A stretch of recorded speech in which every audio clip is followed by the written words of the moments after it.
ലോകത്തിൽ ഭാഷ പഠിക്കാൻ ഏറ്റവും മനോഹരമായത് ഏതാ? LSRW ആണ്. Listening, speaking, reading and writing. അത് സാധാരണ IELTS പഠിപ്പിക്കാറുണ്ട്. അതല്ലാതെ നമ്മുടെ ലാംഗ്വേജിൽ എങ്ങനെ പഠിപ്പിക്കാറുണ്ടോ? ഞാൻ പറഞ്ഞു വരുന്നത്, നമ്മളെ സംബന്ധിച്ചിടത്തോളം LSR ലാംഗ്വേജ് പഠിക്കണമെങ്കിൽ ആദ്യം കുട്ടികൾക്ക് ലിസണിംഗ് ആണ് കൊടുക്കേണ്ടത്. പിന്നെ കുട്ടികൾക്ക് കൊടുക്കേണ്ടത് ഏതാണ്? സ്പീക്കിംഗ് ആണ്. ഇത് രണ്ടും കൊടുത്ത് നിങ്ങൾ നോം ചോംസ്കിയെ വായിക്കൂ. ഇന്ന് ലോകത്തിൽ ജീവിച്ചിരിക്കുന്ന ഏറ്റവും വലിയ ഭാഷാ ശാസ്ത്രജ്ഞരിൽ ഒരാളാണ്. അദ്ദേഹം പറയുന്നു, LS കഴിഞ്ഞിട്ട് റീഡിംഗ് ആൻഡ് റൈറ്റിംഗിലേക്ക് പോകാൻ പാടുള്ളൂ. നമുക്ക് റീഡിംഗ് ആൻഡ് റൈറ്റിംഗ് ആദ്യം തന്നത് എന്തുകൊണ്ടാണെന്നറിയോ?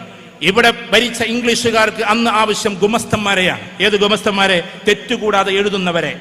ആ ക്ലർക്കുമാരെ വേണ്ടതുണ്ടായത് കൊണ്ട് അവർ ആദ്യം എഴുതാനും വായിപ്പിക്കാനാണ് പഠിപ്പിച്ചത്. കാരണം പറയാൻ പഠിപ്പിച്ചില്ല.